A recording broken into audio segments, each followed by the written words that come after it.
പ്രവർത്തനങ്ങളെ അതേ രീതിയിൽ തന്നെ വിലയിരുത്തി തുടർ പ്രവർത്തനം ഏകോപിതമായി നടത്താനാണ് നിശ്ചയിച്ചത്. ഇപ്പോൾ നാം കൂടുതൽ ശ്രദ്ധിച്ചത് ഈ ദുരന്തത്തിനിരയായി അവിടെ കഴിയുന്ന ആളുകളിൽ ഒറ്റപ്പെട്ടുപോയ ആളുകളെ രക്ഷിച്ചെടുക്കാനായിരുന്നു. അതിലെല്ലാവരും നല്ല സേവനം നടത്തിയെങ്കിലും ഏറ്റവും മികവാർന്ന പ്രവർത്തനം പട്ടാളത്തിൻ്റെതായിരുന്നു. അതിന് നേതൃത്വം കൊടുത്ത പട്ടാള മേധാവി ഈ യോഗത്തിൽ അറിയിച്ചത് എല്ലാവരെയും രക്ഷിക്കാൻ കഴിയുന്ന എല്ലാവരെയും രക്ഷിച്ചെടുത്തിട്ടുണ്ട്, ഇനി ആരും അവിടെ ബാക്കിയില്ല എന്നുള്ള ഒരു വിവരമാണ് അദ്ദേഹം റിപ്പോർട്ട് ചെയ്തത്.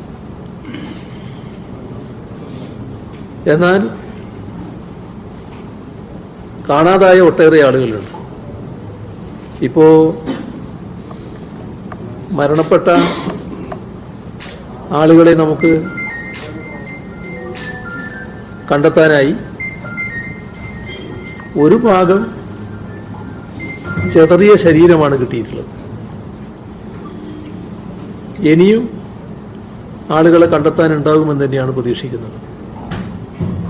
അതിലൊരു പ്രയാസമുണ്ടായിരുന്നത് ഈ പ്രദേശത്തേക്ക് കടന്ന് അവിടെ കൂടിക്കിടക്കുന്ന മണ്ണ് നീക്കം ചെയ്ത് അടിയിലുള്ള ആളുകളെ കണ്ടെത്താനുള്ള ശ്രമത്തിന് വിഘാതമായി വന്നത് ആവശ്യമായത്ര മെഷീനറികൾ അവിടെ എത്തിക്കാൻ പറ്റിയില്ല എന്നുള്ളതാണ്. അപ്പം അതിൽ നല്ല പുരോഗതി ഉണ്ടായത് ആ പാലം നിർമ്മിക്കുന്നതിലാണ്.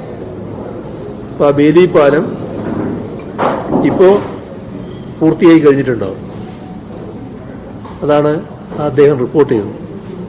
അപ്പം ഇനി അതിലൂടെ ഈ പറഞ്ഞ മെഷീനറികൾ അങ്ങോട്ട് കടത്തിക്കൊണ്ടുപോകാനും അവിടെ ആവശ്യമായ മണ്ണൊക്കെ നീക്കം ചെയ്ത് കെട്ടിടത്തിനുള്ളിൽ തന്നെ ആളുകൾ പെട്ടുപോയിട്ടുണ്ടോ എന്നുള്ളത് പരിശോധിച്ച് തീർച്ചപ്പെടുത്താനും കഴിയും. അപ്പോൾ അത്തരം പ്രവർത്തനങ്ങൾ തുറന്നു നടത്തുകയാണ്. നിലമ്പൂർ ഭാഗത്തേക്ക് ഒഴുകിപ്പോയ ചാലിയാറിൽ വെച്ച് ചാലിയാർ പുഴയിൽ കണ്ടെത്തിയ ശരീരഭാഗങ്ങൾ അത് നല്ല ശ്രമത്തിൻ്റെ ഭാഗമായി തന്നെയാണ് കണ്ടെത്തിയത്. തുടർന്നും നല്ല തോതിൽ തന്നെ ആ ശ്രമം നടത്തി ഏതെങ്കിലും ശരീരമോ ശരീരഭാഗമോ നദിയിലുണ്ടോ എന്ന് കണ്ടെത്താനുള്ള ശ്രമം തുടരാനും നിശ്ചയിച്ചിട്ടുണ്ട്. പിന്നെയുള്ള പ്രശ്നം പുനരധിവാസത്തിൻ്റെതാണ്. പുനരധിവാസം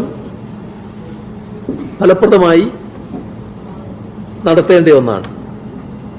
ഇപ്പോൾ നാം പ്രധാനമായും ശ്രദ്ധിക്കുന്നത് ഇത്തരം കാര്യങ്ങളിലായതുകൊണ്ട് തൽക്കാലം ആളുകളെ ക്യാമ്പിൽ താമസിപ്പിക്കുക. എന്നാൽ ക്യാമ്പ് ഒരു സ്ഥിരവാസമാക്കാൻ കഴിയില്ല. അപ്പോൾ അവരെ കൃത്യമായി പുനരധിവസിപ്പിക്കേണ്ടതുണ്ട്. ആ പുനരധിവാസ പ്രക്രിയ ഫലപ്രദമായി സ്വീകരിക്കുമെന്ന് തന്നെയാണ് കണ്ടിട്ടുള്ളത്. നേരത്തെയും നമ്മൾ സ്വീകരിച്ചിട്ടുണ്ട്. ആ അനുഭവം നമുക്കുണ്ട്. ഇതിൻ്റെ അടിസ്ഥാനത്തിൽ ഇവിടുത്തെ പ്രശ്നത്തിൽ കൂടുതൽ നല്ല നിലയിൽ പുനരധിവാസ നടപടികൾ സ്വീകരിക്കുക എന്നുള്ളത് തന്നെയാണ് കാണുന്നത്. ക്യാമ്പ് കുറച്ച് നാൾ കൂടി തുടരേണ്ടതായിട്ട് വരും. അപ്പോൾ ക്യാമ്പ് തുടരുമ്പോൾ ആ ക്യാമ്പ് വ്യത്യസ്ത കുടുംബങ്ങളിലുള്ളവർ താമസിക്കുന്നൊരു ക്യാമ്പാണ്. ഓരോ കുടുംബത്തിനും ആ കുടുംബത്തിൻ്റെ സ്വകാര്യത കാത്തുസൂക്ഷിക്കാൻ പറ്റുന്ന വിധത്തിലായിരിക്കണം ആ ക്യാമ്പ്. അപ്പം ആ ഒരു ക്രമീകരണമാണ് ഉണ്ടാക്കുക. ആദ്യം നിങ്ങളോടാണ് പറയാനുള്ളത്, ഒരു ക്യാമ്പിനകത്തേക്ക് നിങ്ങൾ ക്യാമറയായിട്ട് കടക്കാൻ പാടില്ല. കാരണം അതൊരു വ്യത്യസ്ത വീടുകളാണ്, വിവിധ വീടുകളാണ്. നിങ്ങൾക്ക് ആരെയെങ്കിലും കാണണമെങ്കിൽ പുറത്തു വെച്ച് കാണുന്ന നിലയെ സ്വീകരിക്കാം.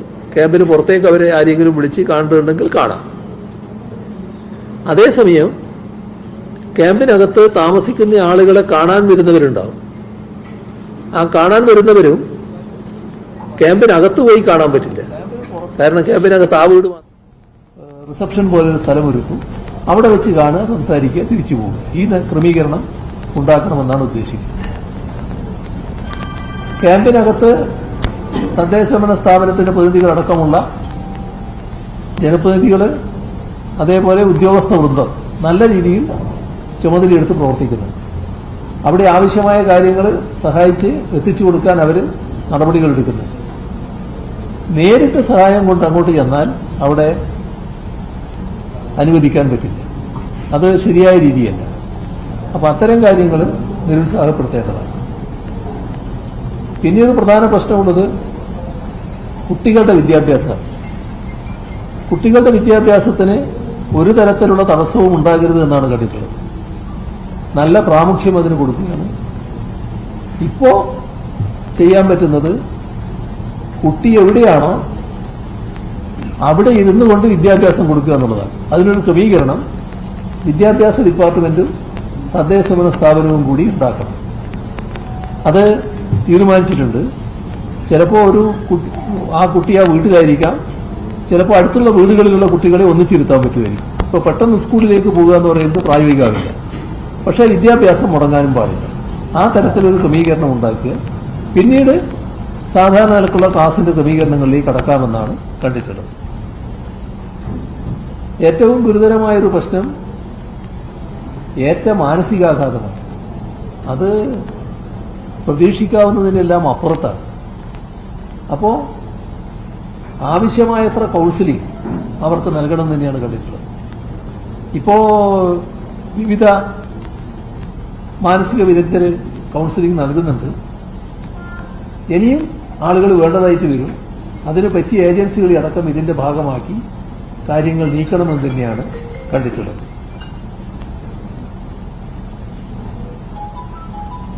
ഇവിടെ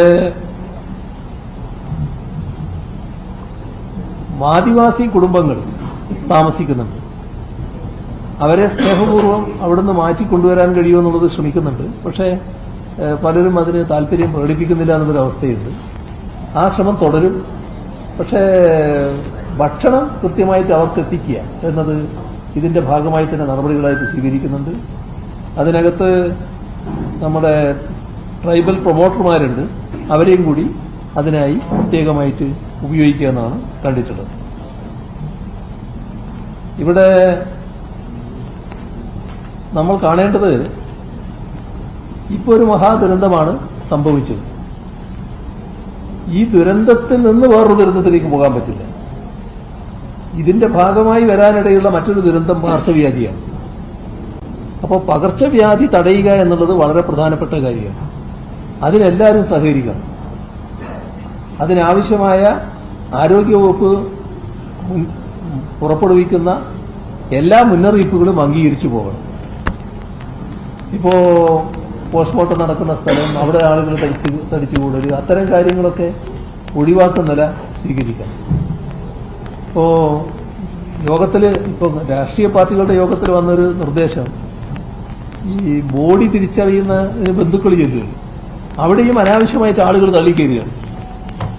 അപ്പൊ അവിടെ ബന്ധുക്കളായിട്ടുള്ളവർ പോയി കാണുക എന്നല്ലാതെ മറ്റുള്ളവർ തള്ളിക്കയറി നോക്കേണ്ട കാര്യമില്ല.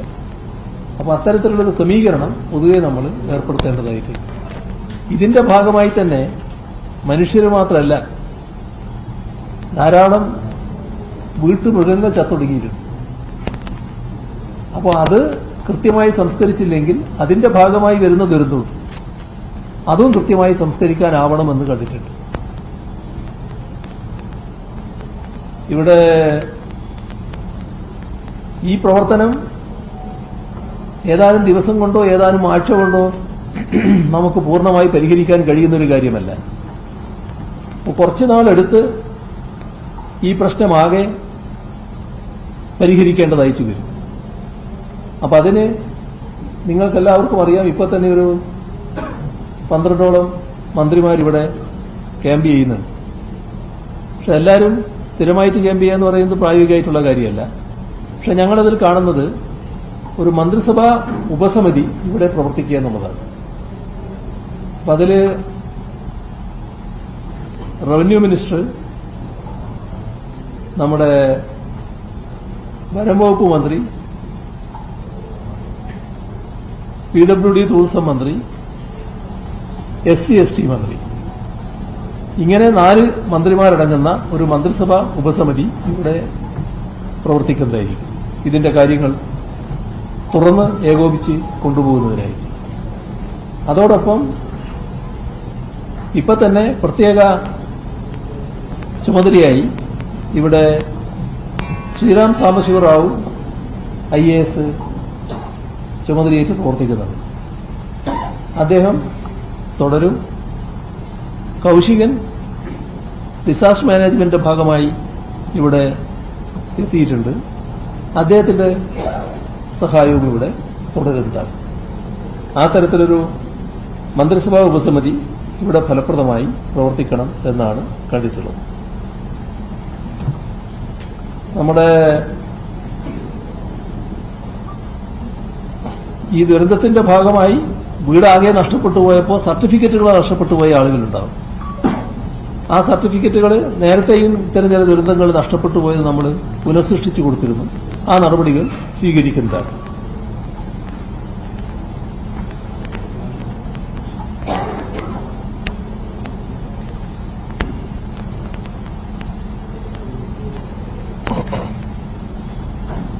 പൊതുവെ നടന്ന പ്രവർത്തനങ്ങളിൽ പൊതുവിൽ ഇത്തരമൊരു ദുരന്തമുഖത്ത് നടത്താൻ കഴിയുന്ന പ്രവർത്തനം നടത്തി എന്നൊരു സംതൃപ്തിയാണ് ആളുകൾക്കെല്ലാം ഉണ്ടായിരുന്നത്. ഇനിയും അതേ രീതിയിൽ തുറന്ന് ഏകോപിതമായി പ്രവർത്തനം നടത്തി പോകണം. അതിന് എല്ലാവരും ഒന്നിച്ചുണ്ട് എന്ന വാഗ്ദത്വവുമാണ് ഇവിടെ ഈ യോഗത്തിൽ ഉണ്ടായിട്ടുള്ളത്. ഇത്രയും വിവരങ്ങളാണ് നിങ്ങളെടുത്ത് പങ്കുവെക്കാനുള്ളത്. ക്യാമ്പുകൾ സ്കൂളുകളിലുള്ള ക്യാമ്പുകൾ വാടക വീടുകളിൽ മാറാൻ സഹായിക്കണം പ്രതിപക്ഷ ആവശ്യമുണ്ട്.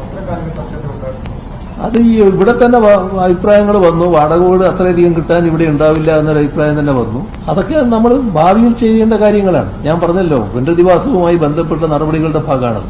ഇപ്പം നമ്മൾ തൽക്കാലം വേണ്ട കാര്യങ്ങൾ ശ്രദ്ധിക്കുന്നു. എന്നാൽ പുനരധിവാസവുമായി ബന്ധപ്പെട്ട നടപടികളിൽ ഇതൊന്നും ഒഴിവാക്കപ്പെടുന്നതല്ല, എല്ലാം പരിശോധിക്കുന്ന കാര്യമാണ്.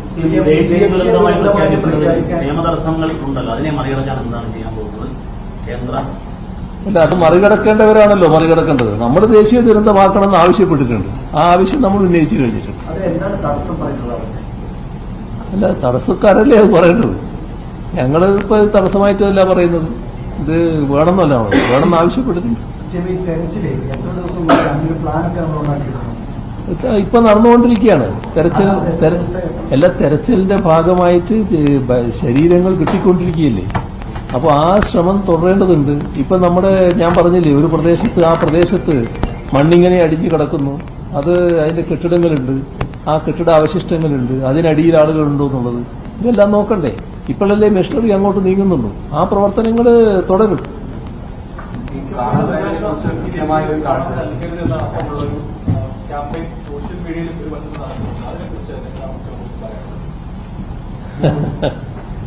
അതൊക്കെ എന്താണെന്നറിയോ, ഈ നമ്മൾ കാണുന്നത്, നമ്മൾ ഇവിടെ നടക്കുന്ന പ്രവർത്തനങ്ങൾ വളരെ നല്ല രീതിയിൽ പൊതുവെ നടക്കുകയാണ്. ഇപ്പോ ഒരു ക്യാമ്പിൽ ഇവിടെ ഉണ്ടായ ഒരു അനുഭവമാണ്. ഈ യോഗത്തിൽ വന്ന ഒരു അഭിപ്രായമാണ് ഞാൻ പറയുന്നത്. ഒരാൾ പറയാണ്, അയാൾ ആ ക്യാമ്പിൽ എല്ലാ സ്ഥലത്തും പോയി, എല്ലാ വീട്ടിലും, അവിടെയുള്ള എല്ലാ കുടുംബത്തെയും കണ്ടു. ആർക്കെങ്കിലും എന്തെങ്കിലും പ്രശ്നമുണ്ടോ എന്നൊക്കെ ചോദിച്ചു. ഒന്നുമില്ല, എല്ലാവരും തന്നെയാണ്. അപ്പോ ഒരാള് വന്നിട്ട് ഭക്ഷണം കിട്ടുന്നില്ല. അപ്പൊ ഇയാൾ ചോദിച്ചു, ഏതാ ഭക്ഷണം കിട്ടാതെ, എന്താ? അല്ല, ഇപ്പൊ കിട്ടി. അപ്പോ ഇങ്ങനെ പറയുന്ന ചില ആൾക്കാരുണ്ട്. അതേപോലെ തന്നെ വേറൊന്ന് പറഞ്ഞത്, വേറൊരാള് പുറത്ത് വന്നിട്ട് ഇങ്ങനെ പറയാണ് പോയി. പുറത്ത് ക്യാമ്പിനകത്തുള്ള ആളാണെന്ന് പറയാൻ പറ്റില്ല, പുറത്തുനിന്ന് ഒരാളിങ്ങനെ പറഞ്ഞുകൊണ്ടിരിക്കുകയാണ്, ഇവിടെ സാധനം കിട്ടുന്നില്ല. അപ്പോൾ ഇയാൾ ചോദിച്ചു, ഏത് സാധനം കിട്ടാത്തത്? അതിന് മറുപടിയില്ല. അപ്പൊ ഇങ്ങനെയൊരു തെറ്റായ പ്രചരണം നടത്തുന്ന വളരെ അപൂർവമാണ്. അതൊരു പ്രത്യേക മാനസിക അവസ്ഥക്കാരാണ്. അവരെ നമ്മൾ ഗൗനിക്കേണ്ടതില്ല. അത്തരം ആളുകളെ മാറ്റി നിർത്തുക. ഇപ്പോ മുഖ്യമന്ത്രിയുടെ ദുരിതാശ്വാസ നിധി എന്ന് പറയുന്നത് ഇത്തരം കാര്യങ്ങൾക്ക് ഉപയോഗിക്കാനുള്ളതാണല്ലോ. നമ്മളത് ഫലപ്രദമായിട്ട് ഉപയോഗിച്ചതാണല്ലോ. അത് നല്ല രീതിയിൽ തന്നെ ആളുകൾ കണ്ടുകൊണ്ടാണല്ലോ കേരളമാകെ അതിന്റെ ഭാഗമായി അണിനിരന്നുകൊണ്ടിരിക്കുന്നത്. എത്ര ആളുകളാണ് ഇപ്പോൾ അതിലേക്ക് സംഭാവന ചെയ്യാൻ തയ്യാറായി മുന്നോട്ട് വരുന്നത്. അപ്പോൾ അതാണ് നമ്മൾ പ്രോത്സാഹിപ്പിക്കേണ്ടത്. മറ്റത് ചിലത് നിങ്ങൾക്കറിയാലോ പറയുന്ന ആളുകളെ പറ്റിയൊക്കെ അവരവരുടേതായ ഒരു മാനസിക സുഖത്തിന് വേണ്ടി എങ്ങനെ പറഞ്ഞുകൊണ്ടിരിക്കുക. അതവിടുന്ന് പറഞ്ഞോട്ടെ എന്ന് വെച്ചാൽ മതി. ഈ കേന്ദ്രമന്ത്രിമാരടക്കം ഇവിടെ സംബന്ധിച്ചാൽ മാത്രമേ ഇതിന്റെ ഒരു യഥാർത്ഥം എത്രയാണ് കൃത്യമായിട്ട് അറിയാമല്ലോ. അത് ഏതെങ്കിലും തരത്തിൽ അവരെ അറിയിക്കാനോ അവർ വന്ന് കാണണമെന്നുള്ള അല്ല, അവരെ പ്രത്യേകമായിട്ട് അറിയിക്കേണ്ട യാതൊരു കാര്യവും വരുന്നില്ല. എല്ലാ കാര്യങ്ങളും അവർ അറിഞ്ഞുകൊണ്ടിരിക്കുകയാണ്. ഈ അറിഞ്ഞ ഉടനെ തന്നെ പ്രധാനമന്ത്രി തന്നെ വിളിച്ചു, ആഭ്യന്തരമന്ത്രി വിളിച്ചു, അവരുമായിട്ടെല്ലാം കാര്യങ്ങൾ സംസാരിച്ചു. എല്ലാ തരത്തിലും വിവരങ്ങൾ അവർക്ക് പോകുന്നുമുണ്ട്. അതിനെപ്പറ്റിയൊന്നും ഒരു ശങ്കയില്ല. എല്ലാ കാര്യങ്ങളും അവർ മനസ്സിലാക്കിക്കൊണ്ടിരിക്കുന്നവരാണ്. സ്വാഭാവികമായിട്ട് അതിന്റെ സഹായ നടപടികൾ അവർ സ്വീകരിക്കുകയാണ് വേണ്ടത്.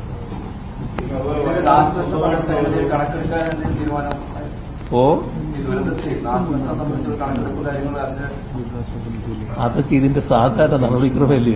അതൊക്കെ സാധാരണ നിലക്ക് നടക്കുന്ന കാര്യമാണ്.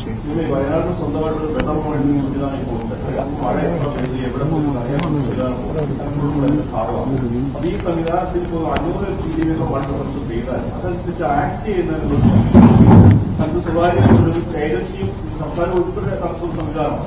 കലക്ടർ ഉൾപ്പെടെ വിഭാഗമാണ്. അപ്പൊ അതിന് ഉദ്യോഗസ്ഥർ ചുമതലപ്പെടുത്തി കഴിഞ്ഞാൽ പൊതുസ്ഥലത്ത് കുത്തുമലയിൽ 500 മില്ലിമീറ്റർ മഴ പെയ്യുന്നു വന്നു കഴിഞ്ഞാൽ അതിന് ആക്ട് ചെയ്യാനുള്ള സംവിധാനങ്ങൾ അത് കലക്ടർ ഉണ്ടല്ലോ. ഏതായാലും കലക്ടറെക്കാളും ജില്ലയിൽ ഒരു വേറൊരാൾ വേണ്ടില്ലല്ലോ. കലക്ടറിന്റെ ഭാഗമാണെന്നല്ലേ പറഞ്ഞു. അത് അവർ സ്വീകരിച്ചോട്ടെ നടപടികൾ. അതാണ് നല്ലത്.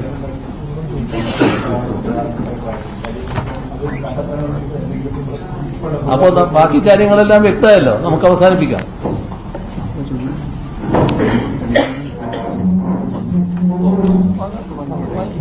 സർവകക്ഷി യോഗത്തിന് ശേഷം ഇപ്പോൾ മാധ്യമങ്ങളോട് സംസാരിക്കുകയായിരുന്നു മുഖ്യമന്ത്രി പിണറായി വിജയൻ.